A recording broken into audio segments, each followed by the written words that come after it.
Hello, revolutionaries, and welcome back to part 2 of chapter 1 Modernism. Now, before starting this chapter, I would like to clarify one thing as to why I speak so fast, right? Now, our brain is actually accustomed to a particular frequency and also a particular speed and rhythm of words. So, when I speak in this particular speed and in this particular rhythm, your brain is actually able to grasp all the things, all the topics that I'm explaining to you in a faster manner, in a more easier manner. Instead of if I start explaining to you all these things in very slow voice, you'll slowly become drool and you'll slowly become bored over time. Okay, and your interest will not be in the text anymore. You'll just start wandering off here and there, and you'll just just be fed up with this in a short amount of time. That's why speak in such a fast manner to keep your attention on the text all the time, so your brain is always guessing. It's always in a kind of on a roller coaster where we're going up and down, just through my voice, just through the rhythm of my voice and its speed. So brain is always guessing as to what's coming next. It's always anxious to know what is the next part that we'll be covering, that we'll be reading, what's more that will be what's the new information that we'll be knowing this time. And that is the reason why I speak so fast. However, if you would like to listen to my voice in a more slower manner, you can just slow down this through YouTube. All right, like YouTube's playback speed, you can just click on it and slow it down, and that way you'll be able to listen to my voice in a slower pace.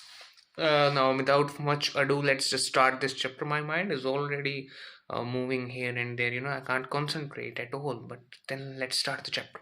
So, among the many factors that gave rise to the new movements, that is, we're talking about modernism and postmodernism here. So, there were several factors which gave rise to this modernism and postmodernist movements, but there were two more important or two major factors. And what were these? The first was the rise of the new modern industrial societies that contributed to the rapid growth of cities. So the first factor was, the first factor is only up to modern industrial societies. Okay, up to from here to here. This is I'll just underline this part. So this is the only main reason, as the first main reason. The rest of it is just a kind of an explanation. So the first part was the rise of new modern industrial societies. So the first reason behind this movement, now we know, there was because industrial revolution was taking place at this time. In fact, I think that the industrial revolution was already at its peak during this time. We'll just check it. Industrial revolution. So industrial revolution started about 1760 and ended about 1840s. So industrial revolution had basically already ended at about this time. Okay, and so most of the towns, most of the area had already converted into somewhere it's saying that it's ended about 1913. So it's there's no precise information about when it ended, but the main thing is that during this time, more or less, industrial revolution had spread throughout the continent, throughout the world, in fact, and most of the world had already converted into an urban economy. Okay, there were urbanization had taken place to a great extent, and the previous rural villages, the previous rural societies were very less seen.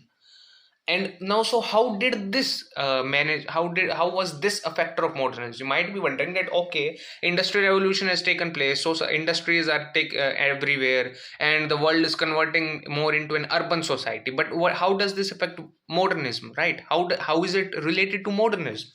So now I'll tell you how it is related to modernism.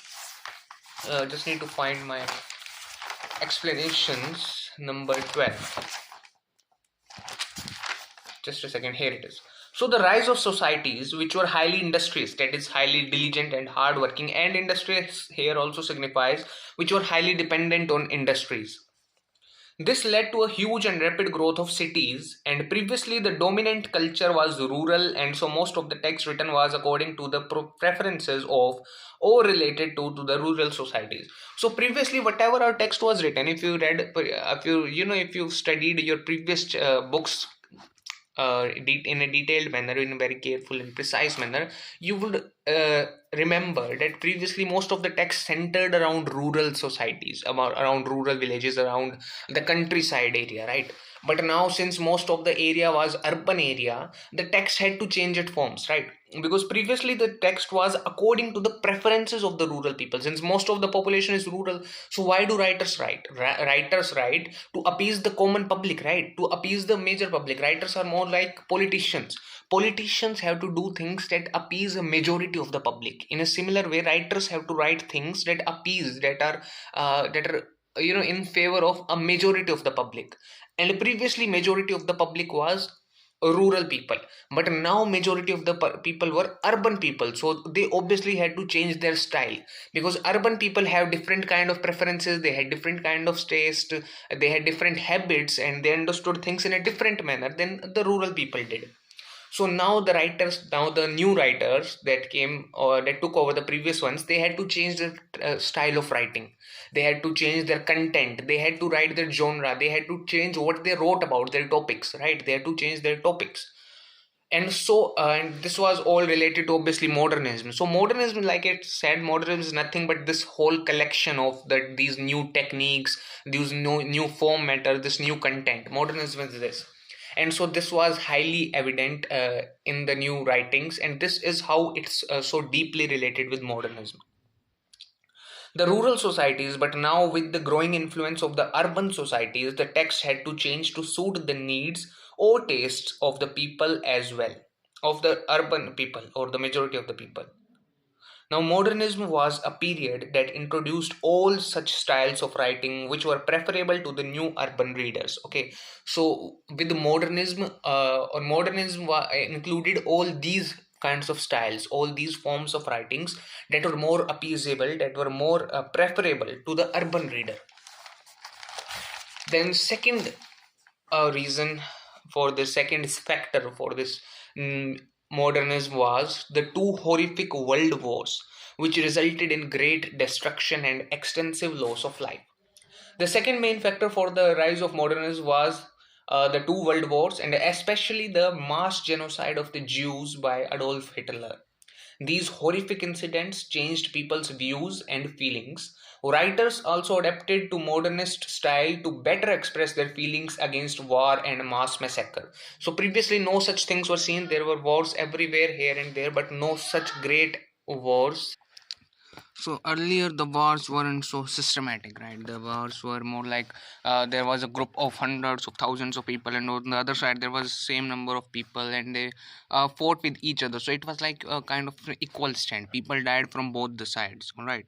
But when a lot of people die from one side, and there are not so many people dying from the other side, like in the same proportion, then one side feels like they're getting massacred. They feel too much like there is a lot of loss of life from their side, a lot of loss of young blood, and it becomes more traumatic. Okay, when you're taking something from the other side, when you're giving something from your side but you're taking something in equal amount from the other side, it feels kind of like equal. Okay, you don't pay too much attention to the losses on your side, but when you're suffering losses one by one and the other side is not suffering so much, then you feel more like, see how much things have lost. You start looking at all the things that you've lost, you start noticing them uh, more keenly. Okay, another thing was that at that time there wasn't so much media, there wasn't so much news channels, cameras, all these kind of things. So the common people rarely knew about the things that happened in the war, unless some soldier returned on from the war and they told him about, and he told them about the horrors of the war. But in this time, in this age, there was media, there was cameras, and eventually when news would leak about the war crimes, about the atrocities that Adolf Hitler committed on the people, people would come to feel how terrible the war was, and poets especially would write great and noble poems about the cruelty of war and what war brings to humans, nothing but just desperation and destruction. So war wasn't really a good thing, and this new method, these new techniques that came about with modernism, this helped elevate these feelings of enmity against war within the people. Okay, it was suitable to tell stories about how war is is a bane on earth. Okay, how war is a bane on people. Boon and bane is like curse. How cursed the war is. So in this way, people would be able to understand it more efficiently and effectively. The two horrific world wars, which resulted in great destruction and extensive loss of life, in particular the racist genocide on a vast scale in the name of ethnic cleansing. Okay, so this was the second reason why modernism came about, because modernism fulfilled these two purposes. The first purpose, modernism is nothing but modernism is those set of techniques, okay, those set of techniques, those methods, those content that were highly in use during the 1910 to 1930s, during that time period. So these methods, these techniques were highly apt, they were very useful in expressing these two things. First, in suiting to the needs of the new urban society, and second, to display the horrors of the world wars. And that is why modernism came about. Okay, now moving on. The kind of inhumanity evidenced in the two world wars was not a new phenomena. Violence and cruelty between man and man, united by common ancestry but divided by race, religion, society, have always been a part of our existence from the days of the Mahabharata war. So, just like I told you, they're saying that war was nothing new. War has always been taking place between people, between man and a man, who have common ancestry, who have common ancestors, of course, the same. You can call them Adam and Eve, or you can call them some other names. You can call them the first human beings, but we're all linked to one particular ancestor in the end, right? But still, even after being biologically linked to the same person, we are very divided. We are divided by race, we are divided by religion, we are divided by societies. And this has been the basis for our war, for our infighting amongst each other, because we feel that we are not part of the same family, but we're different people. I mean, if you if your son acquires some property, would you fight with him that no, this is my son's property and this is not my property and I want this property? You will feel that your son's property is your property, the same thing, right? So if you acquire some property somewhere, would your son feel that this is my dad's property and this is not my property? I mean, unless there are obviously differences between you and your son, and I mean, you've already kind of separated. So when, especially when the when the child is small, like let's say at 8 or 10 years old, and when the father buys a new car, will the son fight with the father that no, this is your car, I want this car, I'll snatch this car from you? It won't be anything like that, right? The son believes that whatever is the father's is his own. In the same way, the father believes that whatever is his son's is his own, right? So if we started believing that we are all part of a single family, and whatever my owner buys or whatever my owner has, my neighbor, sorry, I'm saying owner, whatever my neighbor has belongs to me as well. In the same way, my neighbor believes that whatever I buy, whatever I own is his own. So in this way, there wouldn't be any kind of difference between each other, there wouldn't be any fighting, right? But let's say that the owner buys a new BMW and I am driving a Honda City or whatever, some lesser known car. So I will get jealous of my neighbor, right? And this jealousy will at some point of time will come out in the form of fighting. So this was the reason why we've been fighting for so long. But these two world wars, you can say that they were the breaking point. And from this more and from this and from after this, we started realizing how cruel war really is, and we started speaking against war, like openly and in a very extensive manner, in a very widespread manner. But what was new in the 20th century was the severe jolt it gave to the traditional belief that God is in heaven, all is right with the world. So earlier, these Christians, they believe that not just Christians only, but mostly people believe that there is God. God is always looking after everyone. God will handle everything. They would believe that God is in heaven. God is in heaven here signifies that God is alive, God is living, and the world is all right. The world is a perfect place, because since God is living, so obviously God wouldn't let anything bad happen to this world, right? So people basically believe that everything is right with the world. The world is not wrong. The world is, like nowadays we kind of believe that the world is such a messed up place. But at that time, no matter what was happening, people would simply believe that no, this must have some reason. This must have some purpose. The world is a perfect place. The world is all right. There is nothing wrong with the world. And why there is nothing wrong with the world? Since God is alive. Now this led to skepticism. Okay, now what is skepticism? Skepticism means a skeptical attitude. And what is skeptical attitude? It means like having doubts and reservations, means you're not convinced about something. In philosophy, skepticism means something else though. It means that a theory, it's just a theory that some certain knowledge is impossible.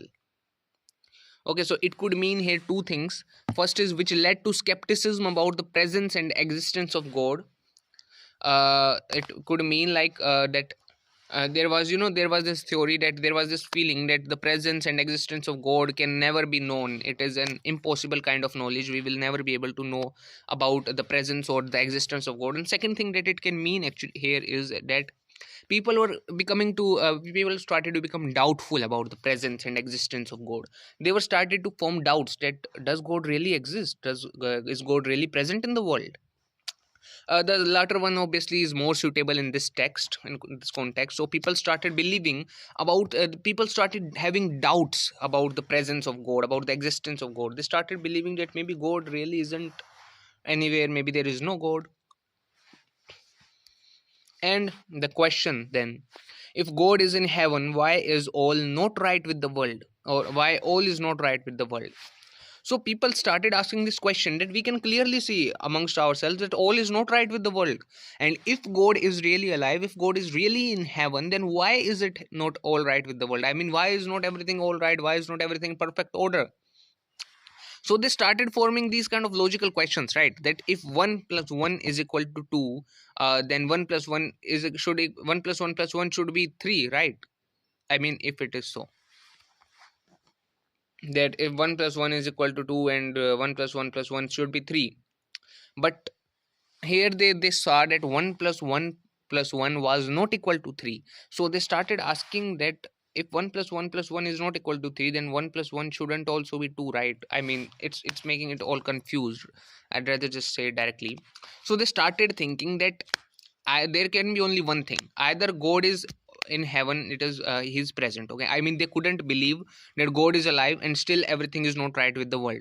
They would in fact believe that either God is dead or there is no God. Then we can conclude, okay, that everything is not right with the world because there is no God. So they started asking this question, that if God is really alive, I mean, God is supposed to handle all the things, he's supposed to make all things right? So they started asking this question among themselves, that if God is in heaven, if God is alive, then why is all not right with the world? Now this led to skeptical questioning of God's existence. Okay, now they started forming doubts. People started having doubts about God's existence. If you remember previously, like during the Victorian era, Elizabethan era, and during all those previous times, clergy was very powerful, right? Clergy, the priest, the church was a very powerful authority. Okay, anyone going against the church would be hanged, would be killed, would be quartered. Quartered means split into four parts. Yeah, they would literally be cut into four parts. So previously the clergy was a very powerful presence. But now so many people started believing. Now previously, if someone even had this kind of belief that maybe God is not present, maybe God is not alive, maybe there is no God, so he would be immediately killed, he would be immediately executed. But now when people had seen so many bad things, so many cruel things happening all around them, so a majority of people started asking this question, that if is God really right, is God really in existence? So the clergy started losing its power. Okay, because the clergy's power was as long as majority of people were supporting them. But now majority of people were started to turn against them. Then if really God is rare, then why don't you ask God to handle all the things? Why is God sleeping? Why don't you ask God to make all the things right? So the clergy also started losing its power in this sense. Man's relationship with God changed from faith to non-faith to agnosticism. Now, mark this word agnosticism. It is a really important word and would help you later on in life. So, man's relation with God, it started changing. First, it changed from faith. So, first people had absolute faith in God, right? Then it changed to non-faith. That people stopped having any faith in God. People started believing that there is no God. People started to turn into, what was that word? I can't really remember. As uh, I really can't remember that word. Yeah, atheist. So people started turning into an atheist, and then majority of people, then the trend, you can say, then the trend changed to agnosticism. Agnosticism is actually a kind of belief that a particular kind of knowledge can never be known, that god, the existence of god is a thing that cannot be completely validated or invalidated, like it's impossible to know. It's a knowledge that is impossible, that we can't know whether it really is or it isn't. It's not like this information is incorrect, and it is not like that this information is correct. It's like we don't have enough information to understand. A view of or belief that the existence of god, of the divine or the supernatural is unknown or unknowable, that you can never find out about god's presence, that it is impossible to find out whether god is really alive or whether god is dead. I mean, this information is like hidden. The dependence on God and on His merciful intervention to set things right declined. So this dependence on God, that God must come and solve everything, that God must intervene, God must show mercy to every person and intervene in his or her daily work, daily routine, to help him, to set the things right, to rid him of his sins, to show him the right path. All of these dependencies on God, it started declining. But on a positive note, this gave rise to a utopian vision of human life and society, a belief in human progress and a moving forward without waiting for divine grace. But on the other hand, like on the positive side, this gave a utopian vision of human. Utopian vision is basically a vision in which everything is perfect. It's a kind of theory, like it's a kind of vision, you can say a belief, where everything is perfect. When I say perfect, it means perfect, like in every single way. Nobody is hungry, nobody is poor, nobody is unhappy. In fact, everybody is happy and everybody is perfectly satisfied with his life. This kind of vision, this kind of belief that human society will be able to reach such a level, such an extent in the future, this belief is known as the utopian vision. So this gave rise to a utopian, so this utopian vision started around about this time, that if it is not based on god, if we are the makers of our destiny, if we are the creators of our destiny, if we are the people who hold our lives in our own hands, then we can change our lives however we want, and humans will change their life to an utopian life, to a life which is completely perfect. Okay, a life which is perfect. uh, Utopian means like aiming for a state in which everything is perfect, like an idealistic life, a life in which there is nothing to worry about, there is no sadness, everyone is happy, everyone is perfect. So human beings started believing in such a life, and that through man's own efforts. Okay, it's not like they started believing that god will lead people to live such kind of life. It's they started believing that we ourselves will create such a life in the future. It almost echoed the prophetic utterance of Nietzsche's Zarathustra in the last quarter. Away with such a god, better to have no god, better to set up destiny on one's own account, better to be a fool, better to be god oneself. So this was nothing but like people started thinking about the lines of Friedrich Nietzsche. Okay, if you've seen my psychology lectures, you know Friedrich Nietzsche, who he is. He was a great psychologist and a philosopher, I might add. Personally, if, not in that. So Friedrich Nietzsche said something like, "Away with such a god, better to have no god." So people were started to think about these lines in reality now. People have started to think that okay, if even if God exists, we can clearly see that the world is not a perfect place. The world is not a right place, right? So what to do with such a god? I mean, why do we need such a god who can't even do anything? Who can't even set things right? So even if some people believed in God, they started believing that okay, let's just leave God. We will set our lives ourselves, we will create our lives, we will create our destiny ourselves. We don't need this god, we don't need this kind of god who can't do anything. We will be god ourselves, like we will be the creators of our life ourselves. So god, who is god? God is the creator of life. God is the like god is the creator of fate, the creator of destiny. So people started believing that we will create our own fate, we will create our own destiny, and we will set things right ourselves. Now, moving on to characteristics of modernism, an important concept. In the beginning, modernism began as an anti-tradition movement against existing forms of art, literature, philosophy, culture, and society, and impacted other activities of daily life such as architecture, fashion, modes of transport, and connectivity. So they're saying that in the starting, modernism, started as a kind of anti-tradition movement. I'm not talking about the 1900, as I'm talking about even before that. So when modernism was starting to take its place, it began, it was started as a kind of an anti-tradition, that people were fed up of the previous methods of writing, the previous methods of art. So people were fed up with that and people wanted something new. So it started as a kind of anti-tradition movement, like throwing away, giving up all the previous traditional forms, all the traditional movements, and all the traditional activities, and starting something new, something more engaging, something that is more, something that is more interesting, more entertaining. So you can kind of say that people were bored with all the previous forms and they wanted some more entertainment, they wanted some thrill in life. And that is how modernism started. So this can also be marked as one of the factors, or one of the significant factors behind the rise of modernism. But I guess most of it was already covered in the first factor, due to the urbanization. So modernism, true to its name, represented a clash between the old and the new. It rejected all traditional forms as irrelevant and outdated to fit in with the new economic, social, and political environment of a modern, competitive, industrialized world. Now, no need to worry about it. Obviously, I'd explain all of this in detail. Yeah, so where were we? We need to you see the 14th one. Here it is. So modernism is so different from the older versions of art that it is always fighting with the previous versions.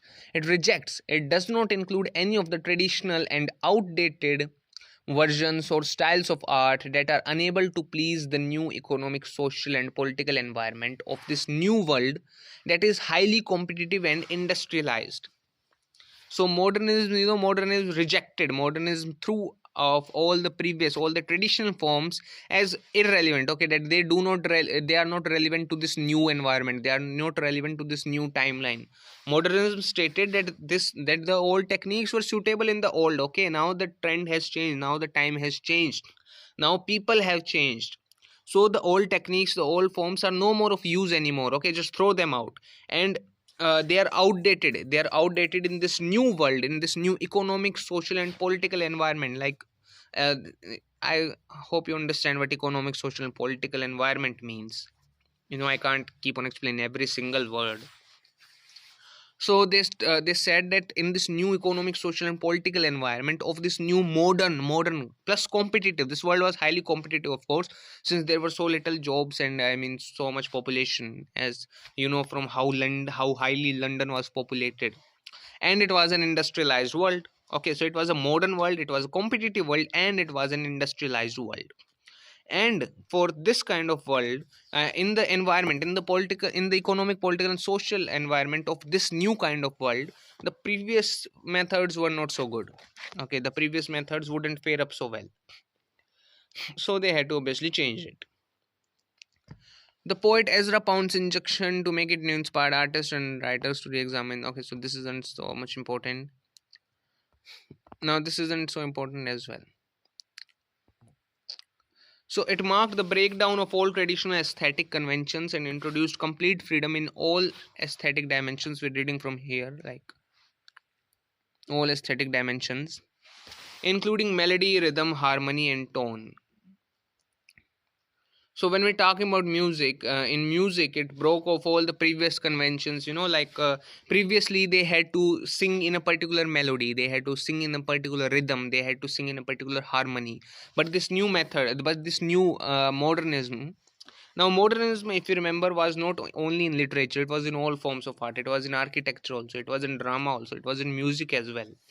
So, in the case of music, it broke down all the traditional conventions. Aesthetic conventions here means conventions that were to be followed in order to make the music more aesthetic, to make it more beautiful. So people earlier thought that the more in melody, in rhythm, and in harmony the music is, the more beautiful it is. But now with the modernism, people started believing that no, no, no. Harmony, melody, rhythm, they are no more necessary for music to be beautiful. Music can be beautiful even without them. Okay. In architecture, the new trend was for geometric forms instead of earlier ornamental styles. So earlier there were like, they would decorate deities and gods, and they would give the, decorate them with so many ornaments. But now people started believing that no, geometrical designs like a square garden or a triangular mm, temple or something like that, that looks more aesthetic. Okay, instead of just carving really skillfully on a piece of rock. So people change their convention, how they saw things as to be beautiful. They change their standards of beauty, you can say.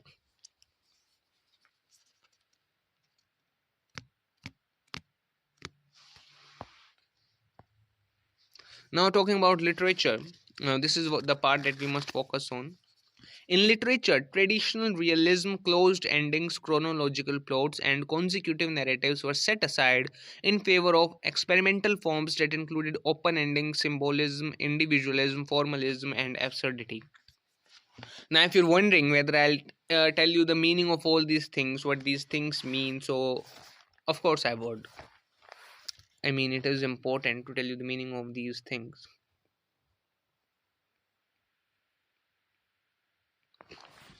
But before that, I guess we had something else. I think we missed something.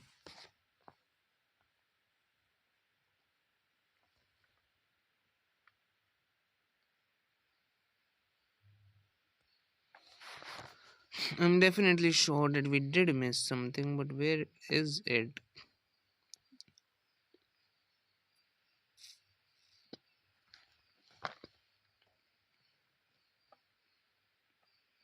Here it is. This is what we missed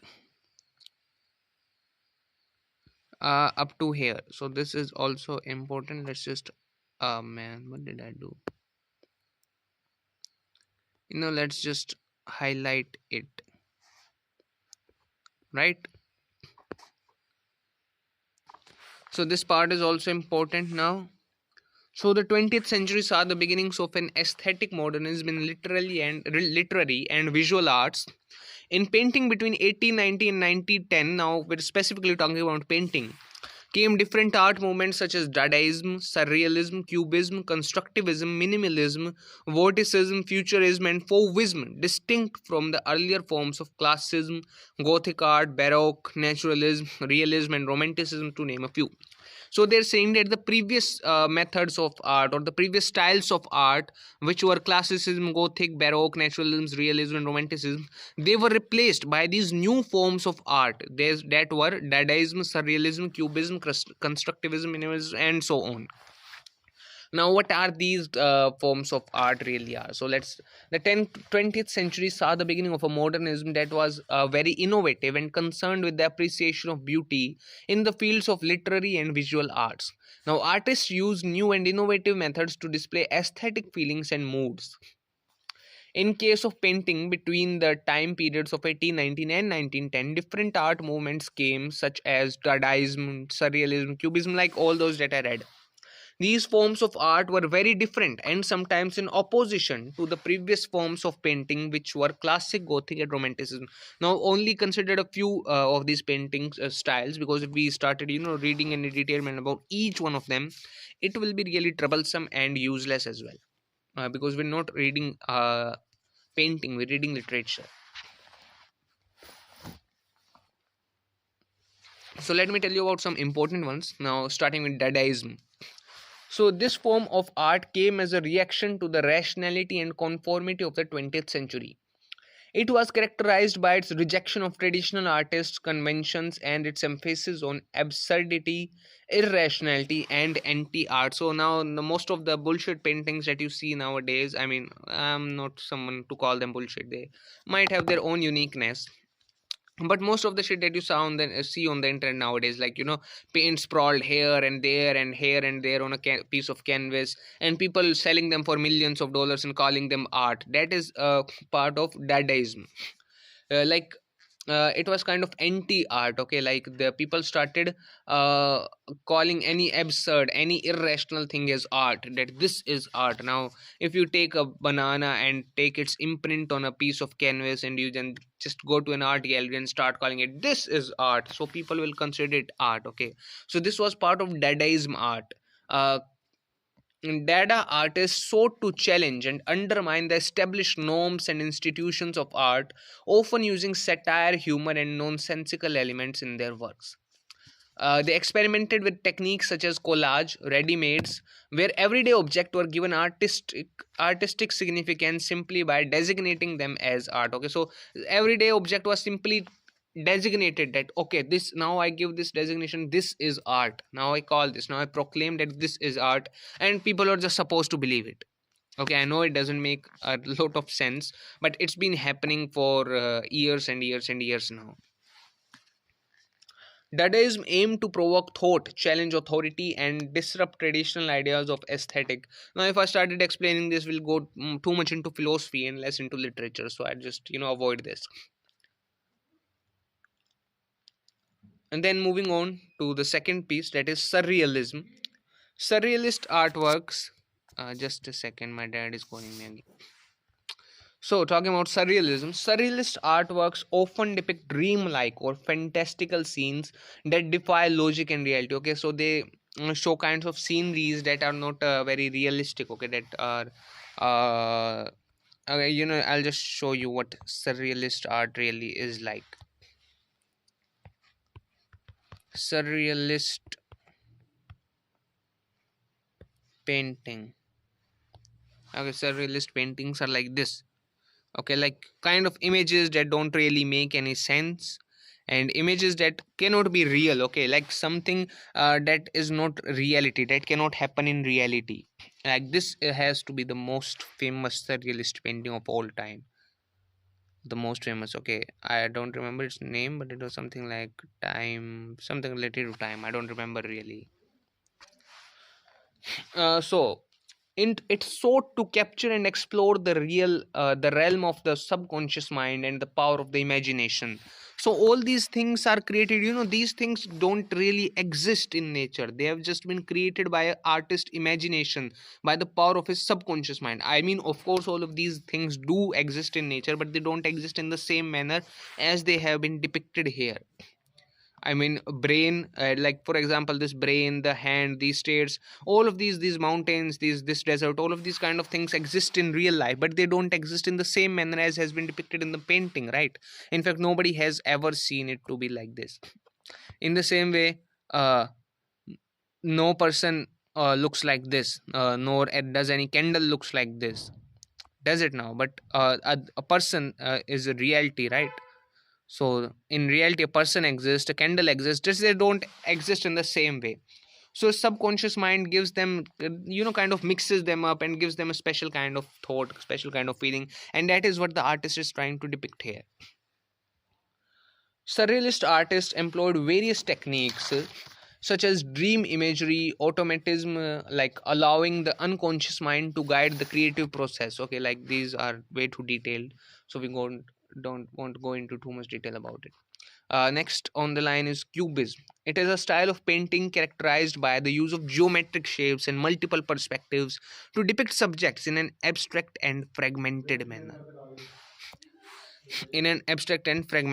Okay, so I'll just show you what cubism paintings really look like. So cubism paintings are like they are mostly created with shapes. They include shapes.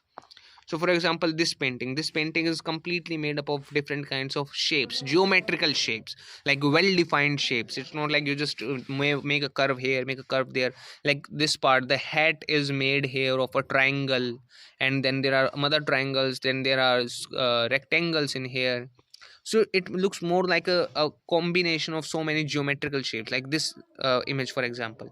So instead of a particular painting which can move anywhere, or which can turn, like the artist can turn his hand anywhere, it feels more like a collage, like a collage of different geometrical shapes. Like these, all these images were created separately and then joined together.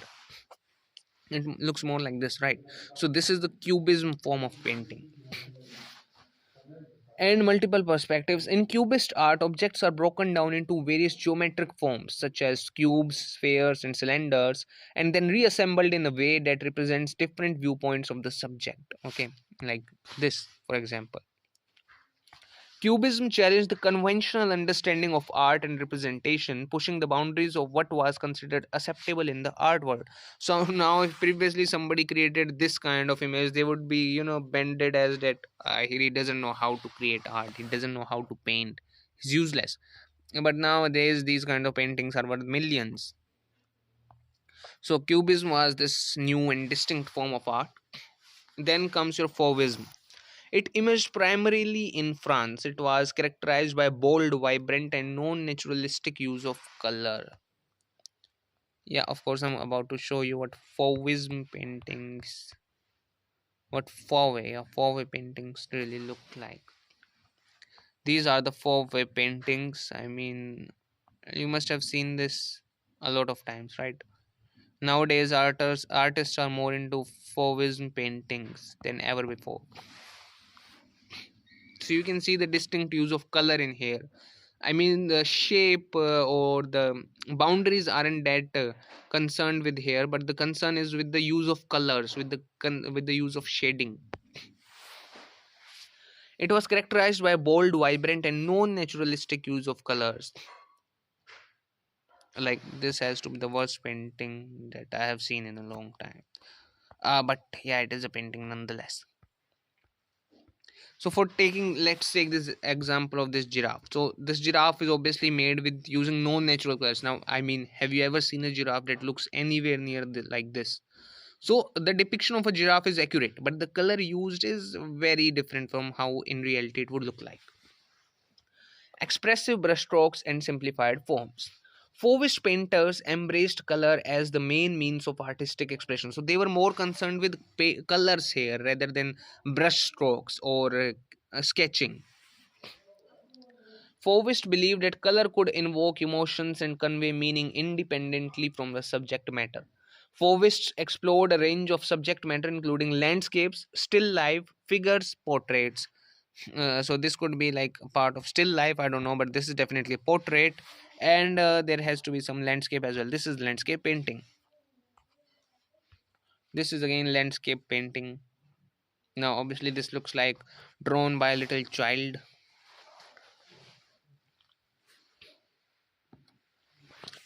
Now moving on to the other forms of painting which were like classic. So these were the right, and up until now we were discussing the modernist painting styles, but now we'll discuss the traditional painting styles, starting with classic. So classic form of painting. So let's just show you classic paintings first.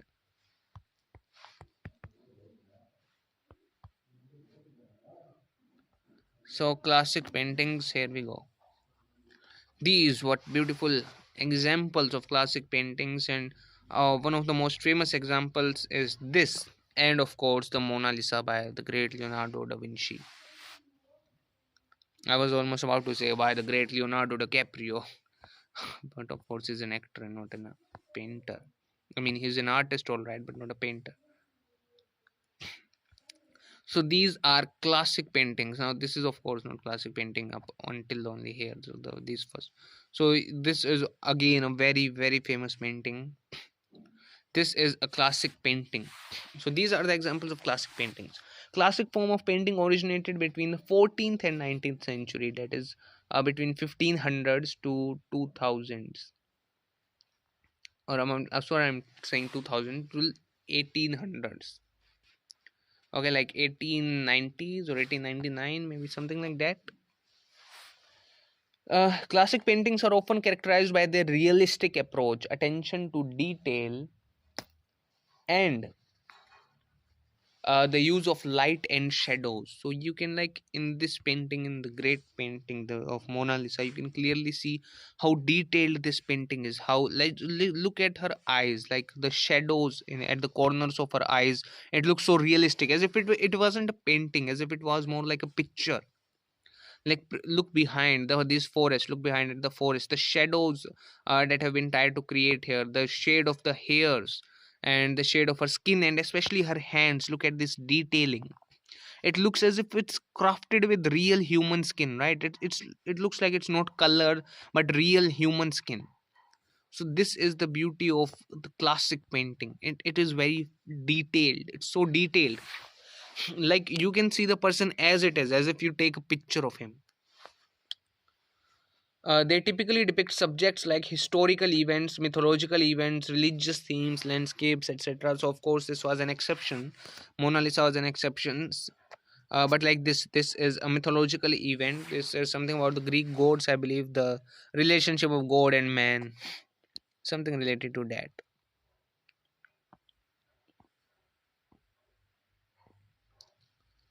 Okay. Then moving on to Gothic. Gothic art is another beautiful form of art. Gothic paintings are really so amazing. You know, these are Gothic paintings. Gothic paintings are something that you often see on church walls. This is this is the beautiful representation of Gothic art. The kind of painting that you often see on church walls. So now this style lasted from 12th to 16th century. It is characterized by its highly detailed and intricate style, often depicting religious subjects and stories. So they're all everything about, is about religious subjects or religious stories or religious themes. This style of painting was heavily influenced by Gothic architecture, which featured pointed arcs, ribbed walls, large stained glass windows. So you also need to see Gothic art. Okay, Gothic art is also very important. Gothic architecture, I mean. So this is Gothic architecture. Like you can clearly see how beautiful it is, and it's really famous as well, right? These kind of churches, like Gothic art, was mostly used in churches. These tall, pointed buildings. And I think Buckingham Palace is also based on Gothic architecture, but really it was so beautiful. Some prominent features of Gothic painting include elongated and stylized figures, rich and vibrant colors, decorative patterns, ornate styles. So you can clearly see that the people in this are more like stretched, like for example, this they are like more like stretched upwards. They look really tall. In this painting also the women look, they look kind of elongated, like longer in length, like this woman here, these two people here.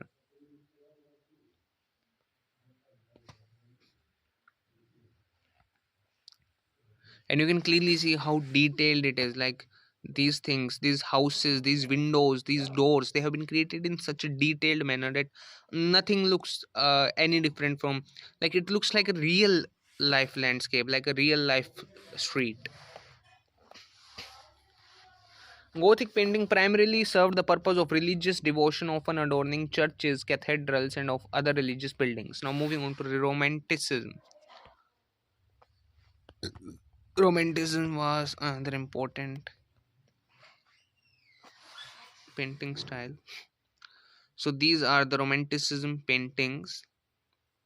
It was a rather, more modern style than the other ones. It was a more recent style. Okay, now I can't really see that that was modernist Romanticism painting. So it was a reaction against the strict rules and conventions of neoclassicism, and embraced emotions, individualism, and a celebration of nature. Like for in this, there's a clear celebration of nature, right?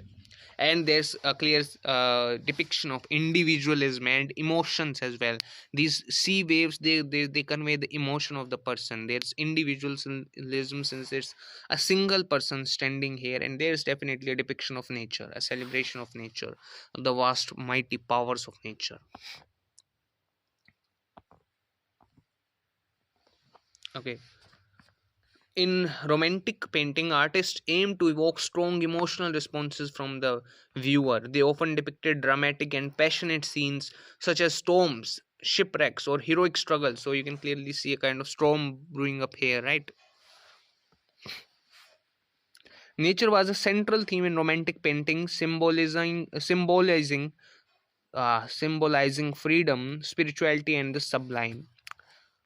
So we've looked at various kinds of paintings in here, and now we'll be moving on.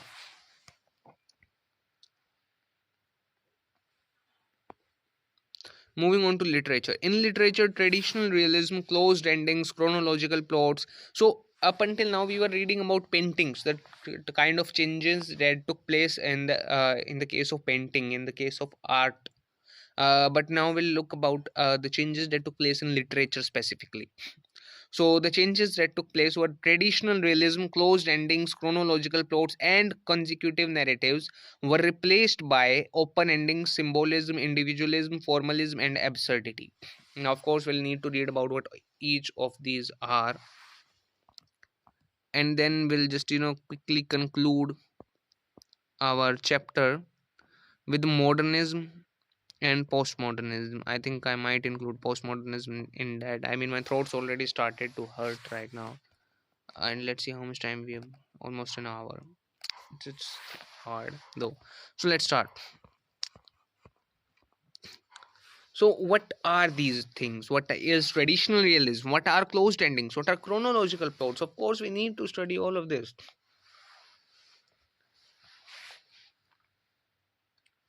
So in the case of literature, now why do they call them experimental? Experimental, a word experimental has been used here. Why experimental? Experimental because these forms or techniques in writings which they were not properly or they were not well established, they were comparatively new and they were not widely used as well. Like they were new in this, they were, they had only just started using these kind of techniques, and only a few writers used it, or writers used it very sparingly. Like sometimes they used it and most times they didn't. And they didn't they weren't, I mean, they weren't so reviewed as well. They didn't know how much people really liked these new techniques, or they didn't like this. Starting with traditional realism, so first we'll start with the previous techniques. Okay, what was traditional realism? Now the word already traditional comes in here, so obviously it's an old form of writing style. It refers to a literary style that emphasizes the accurate representation of everyday life and promotes the idea that literature should depict reality as it really is. So, in the previous book, we read about this concept that writers started using realism, right? Writers started writing about topics that were related to the everyday life, that were related to people's real struggles, people's everyday life struggles. It gave an accurate representation of everyday life and promoted the idea that literature should depict reality as it really is. I mean, literature shouldn't delve into fantasies and all that fantasy stuff. Literature should show life as it really is. Okay. This movement emerged in the 19th century as a reaction to Romanticism. So, Romanticism showed life like how it should be, or how it would, like how an ideal life would be or should be. But realism was different from it. Realism showed life like how life really is like.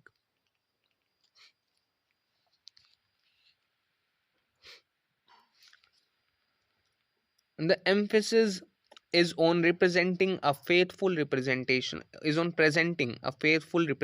of reality. Okay, I hope this was clear.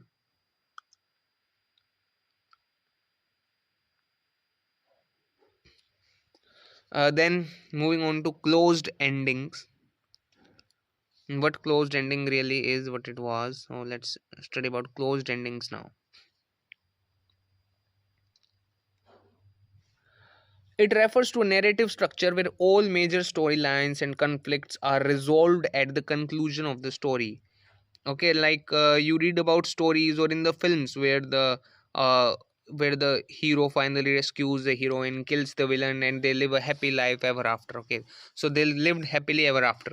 These kind of endings were closed endings, that nothing is left for the imagination of the reader. The reader can only imagine that okay, they lived happily ever after, they lived a good life after that, the main plot of the story has concluded, the main story has ended. It refers to a narrative structure where all major storylines and conflicts are resolved at the conclusion of the story. The reader is provided with a sense of closure and the loose ends are tied up, leaving no room for ambiguity or speculation. Closed endings are often found in genres such as mystery, romance, and adventure, where readers typically seek solution to the central conflict or problem. Like you keep on hanging to this that when will this villain finally die? When will this villain die? Just let this villain die, and then everything will be all right. Then the hero and heroine, then the protagonist and the female male character would finally be able to live in peace. Just let this villain die. So in the end, they kill the villain, and obviously you get your desirable ending. Moving on to what chronological plots are. We're still in the traditional section right now, reminding you once again. So chronological plots, it refers to a narrative structure that represents events in the order they occur. Okay, like chrono, it refers to narrative structure that presents events in the order they occur, like one after one. There's no like first this thing occurred and then suddenly there's we're talking about the past of the character and suddenly we're in the future of the character. Everything occurs in a step by step manner.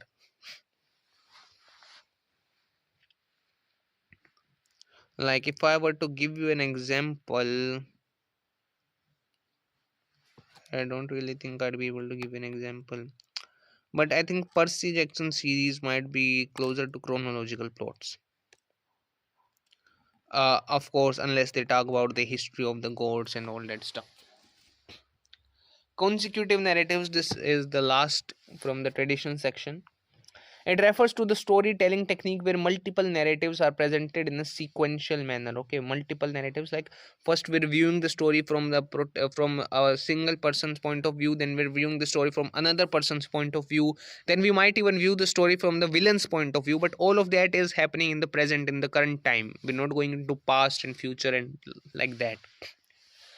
So these were replaced by open endings first. It refers to conclusions that are not fully resolved or conclusive, leaving room for interpretation and allowing readers to draw their own conclusions. A very fine example of this would be, we were to convert the Bahubali movie, the Bahubali first movie, the beginning, into a novel. So, what would be the ending of the novel? The ending of the novel would be that Katappa kills that main protagonist's father. Okay, I don't remember his name, but what's his name? Whatever his name was. So, Katappa kills his father. So this would be the ending of the story. Now this ending is very suspicious to creative imaginations, right? People start thinking that what was the reason, why did Katappa kill him, what was the reason for such betrayal, for such treachery, okay, what was the reason for him doing this. So it is open to conclusive thoughts. There's a room for interpretation and there's an allowing of readers to draw their own conclusions. Nothing is finalized. Readers are free to form their own, to create their own imaginative conclusions. Second, it was symbolism. It refers to the use of symbols to represent ideas, themes, or concepts within a story. Now, these symbols can be objects, they can be actions, they can be settings, or even characters that carry deeper meanings beyond their literal representation. Symbolism is often used to enhance the depth and complexity of a literary work. So, symbolism, like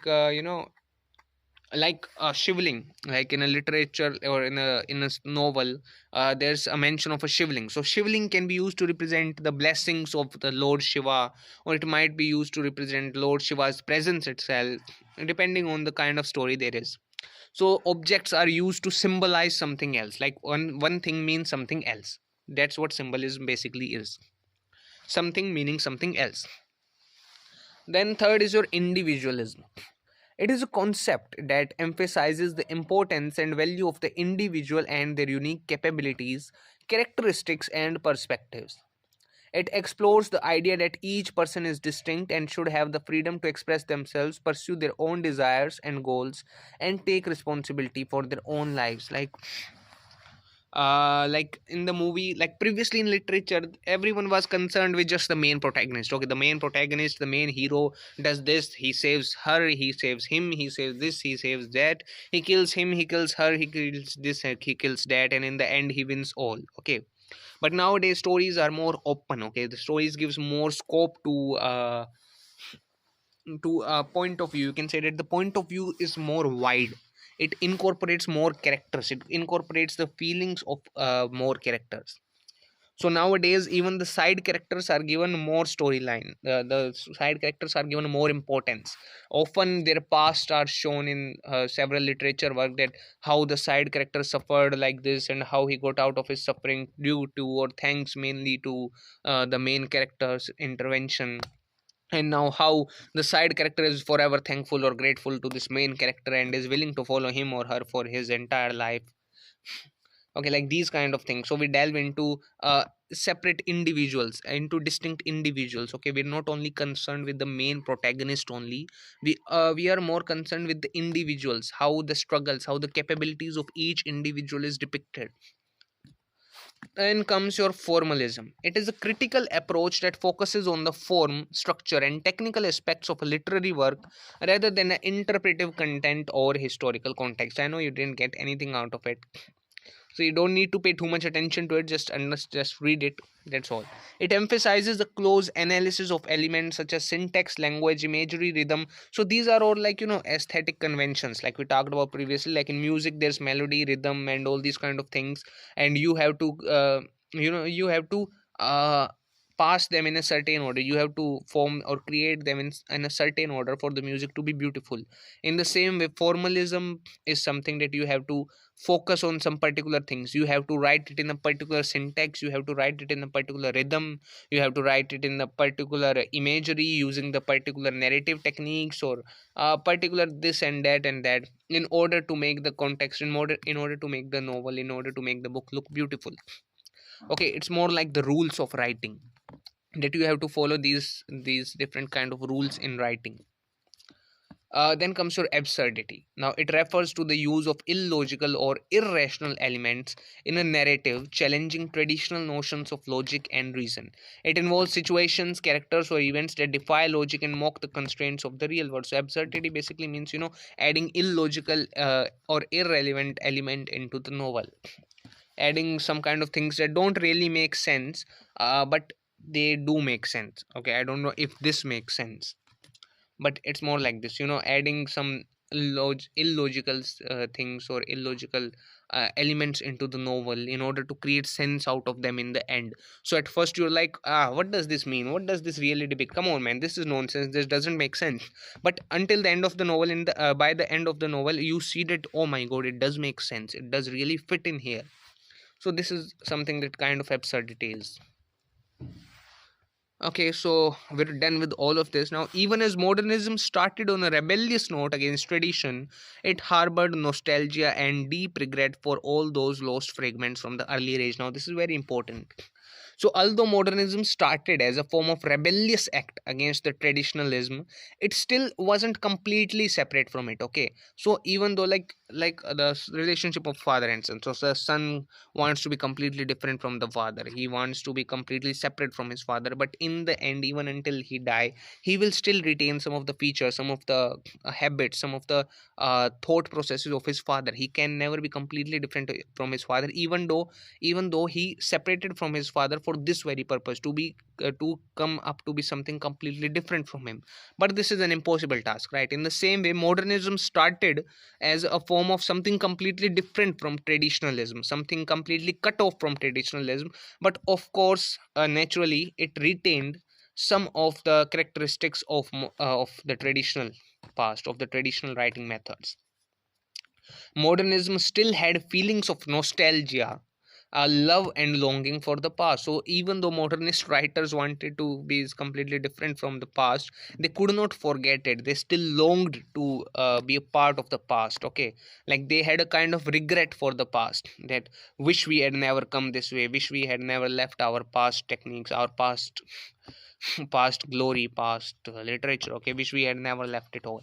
It also harbored feelings of deep regret for all the brilliant pieces of writing and art that was lost to the ravages of time. So it always also harbored feelings of regret, that wish we still had those brilliant pieces of writing, those brilliant pieces of architecture.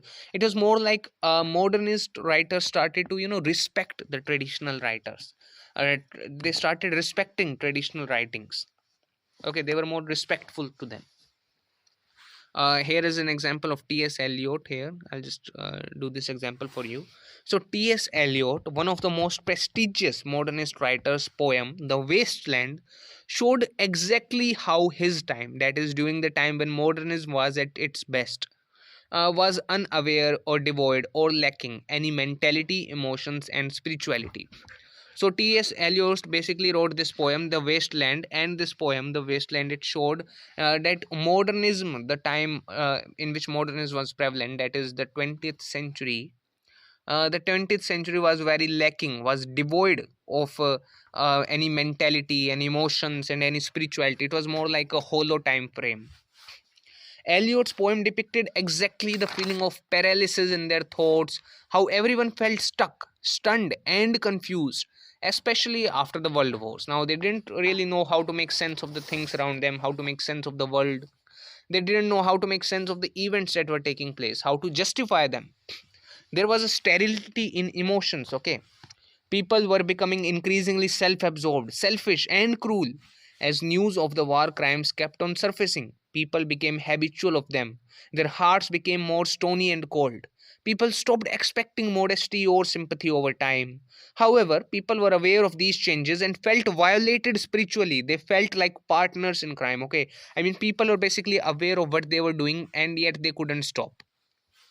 People were aware of how they were changing, how they were turning for the bad, but they couldn't do anything about it since the time was changing, since everyone around them were changing. They felt like partners in crime. They felt like they were going the wrong way, but most of them still couldn't stop themselves, so they committed crimes with the guilty consciousness. Okay, so they committed crimes with the guilty conscience. They knew that they were committing a crime and they didn't want to do it, but they couldn't stop, so committing a crime with the guilty conscience, right?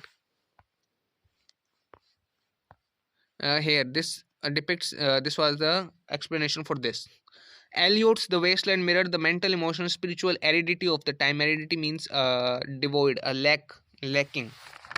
Okay, lacking or devoid of something. That is what aridity is. Like there's a kind of, like there's a kind of what's the word?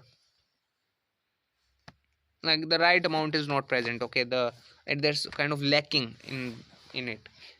I've already explained this one, the paralysis of mind thing. Now, so moving on, modernist literature will only cover up till here, I think, up till the fifth point, and we won't delve into postmodernism right now.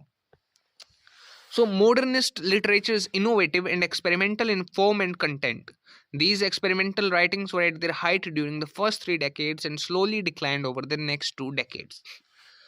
So, modernist literature is full of new, innovative means new techniques, genres and content matter. These experimental because they were not completely established and not known to suit the taste or liking of the general public. They were believed to be the liking of general public, but they weren't known to be the liking or taste of the general public. So these writings were at their peak during the first 30 years of the 20th century, and they gradually declined during the next 20 years, that is, during 1930 to 1950. Modernism peaked between 1910 and 1930 with some of the best work produced in England, Europe by great English poets, artists, and novelists like T.S. Eliot, W.B. Yeats, Ezra Pound, Wyndham Lewis, Virginia Woolf.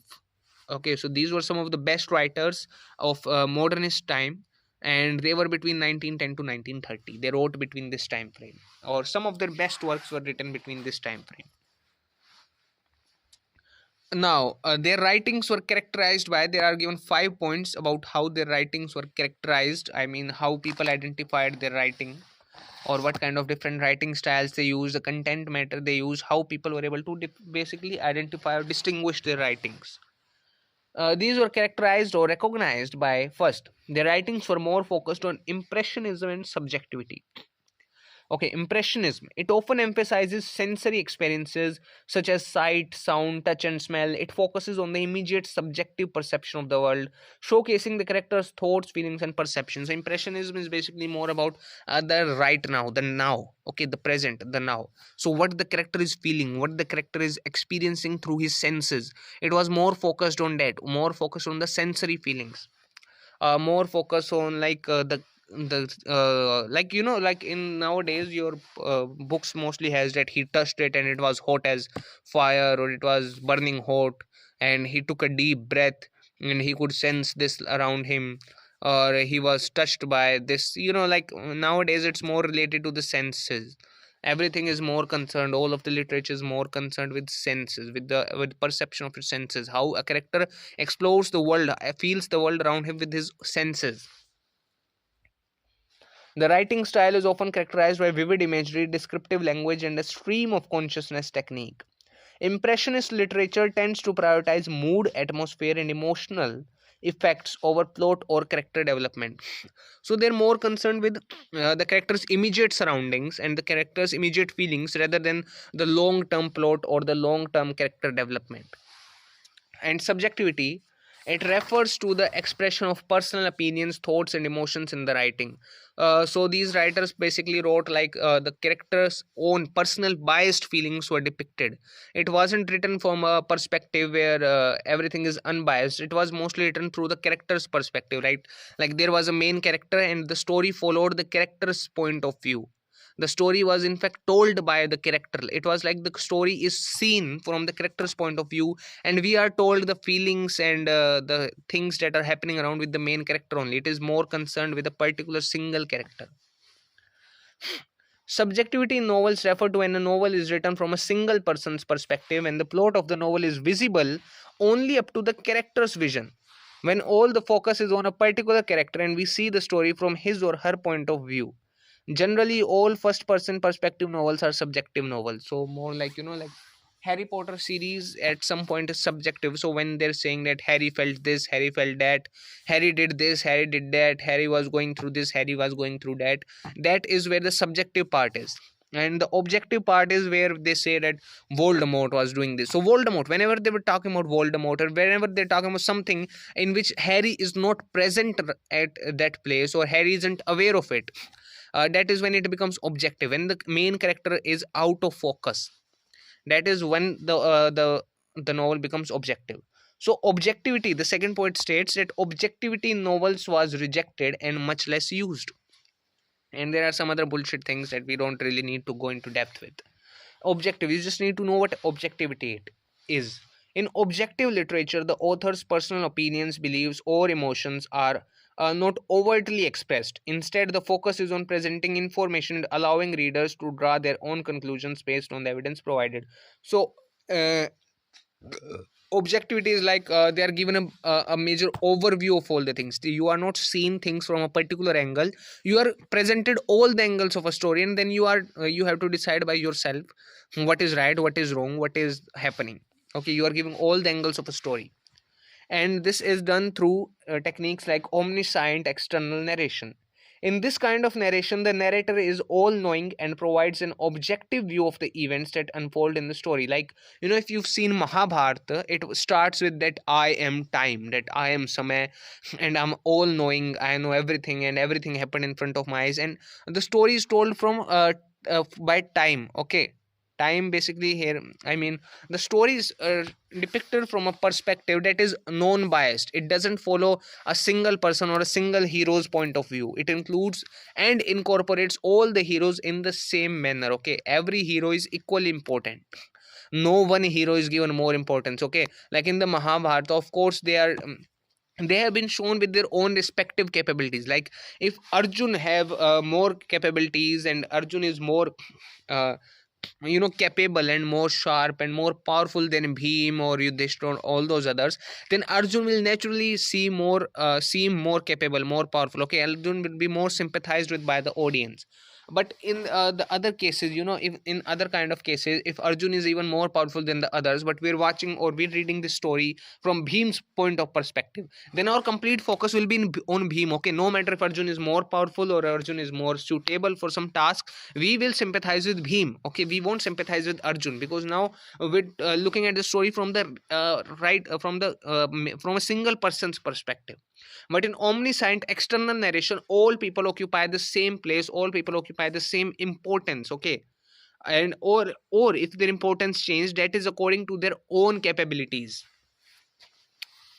The narrator has unrestricted access to the thoughts, feelings, and perspectives of all the characters, as well as knowledge about the past, present, and future. Okay, so this is omniscient external narration. Beautiful example of it. It is the Mahabharata. Moving on to the third point, genres become less distinguishable. They start mixing up. Okay, right? They started mixing up these genres. These writers started mixing up things. They would create their novels would be like more poetic, and their novels would have a more lyrical language, and their poems would sound more like long proses, less tuning and less musical rhythm. Their poems would be more their poems would look more like novels, and their novels would look more like poems. That's it. Fourth is these writers use different writing methods such as fragmented forms, discontinuous narrative, etc. So, what is fragmented form? Fragmented form is a narrative technique where the story is presented in fragmented or disjointed pieces. The literary technique often mirrors the complexity and subjectivity of human experience, reflecting the fragmented nature of memory, perception, consciousness. So the story is actually broken into different parts. At first, we are reading here about the authors. Now, even if we're talking it, if we're reading the novel or reading the book through a single point of perspective, like from the main protagonist's perspective, it still can be broken down to several parts. At first, the perspective is doing something in the present, then suddenly we swap back to his past, that the protagonist started thinking about his past where he did this, he did that, and he started suddenly we can hop back into the future as well, that the protagonist started thinking about how the future would end up like this, or how the future would turn into this and that. So it's more like, there's no continuous like one after another. There is no continuous narration. It is more like a breakdown of narration into different parts. Like even in the, I don't know now, oh yeah, a very good example of fragmented form, a very beautiful example of it would be the Shiva trilogy by Amish Tripathi.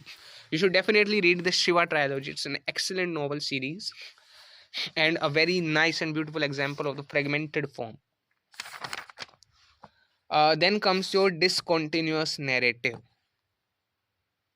It is also called fragmented. Fragmented form and discontinuous narrative, they are basically the same thing. A storytelling technique in which the events of a story are not presented in a chronological order. Okay, instead the narrative jumps back and forth in time, often using flashbacks and flash forwards to depict different parts of the story. So that's what I was trying to say. It isn't exactly like, it isn't exactly in a chronological order, like everything is happening in a chronological order. No, sometimes something can help happen, and then sometimes something else can happen as well. And moving on to the fifth and the last point, it is the novels or stories were more focused on reflexivity. This technique was used to elevate the status and form of the context of the novel's matter. So, what is reflexivity? Reflexivity in literature. Okay, so reflexivity basically means something else too, but we're concerned about it in literature. It's a term that is applied to literary works that openly reflect upon their own processes of artful composition. It basically means an examination of one's own beliefs, judgments, and practices during the research progress, and how these may have influenced the research. Okay, it's a kind of a review of one's own story, one's own techniques, uh, like how the story went, how the plot characterization of the story took place, the process by which text foreground their own production, their authorship. It's a lot of bullshit, just reflexibility. They haven't actually even defined uh, reflexivity in a proper manner. But to sum it up, the reflexive novel is a novel in which the author calls the reader's attention to the fact that he or she is writing or has written a novel. There are some things in which they say that uh so mm, like sometimes we say that if you read in the movies, like if you've seen in the movies, sometimes they say that uh ki I didn't know that we had to do this in the movie, or that how will the audience know that this is a movie, or that you this is a movie, you didn't have to hit me that hard. Like they let loose. Like sometimes within the movie itself, they uh, tell you that they forget about the scenario. Okay, they forget about the characterization. They actually spell it out loud that they are this is a movie, that they're making a movie. It's a kind of breakdown from their setup. Their setup particular characterization. Okay, they break character. It's something similar to that, breaking character and accepting that they're in a movie, or that accepting that this is in a book, or that this isn't actual reality. That is what reflexivity is. If you don't understand reflexivity, you can just write it down in the comments. I'll explain you there. Either way, it's not that important as well. And for the next part, we'll cover postmodernism and postmodern criticism as well. Hopefully, now I haven't completed the notes as well of the rest of the chapter. I'm still writing the explanations. So hopefully by the next video I would have covered more of it. So till then, goodbye, see you and take care.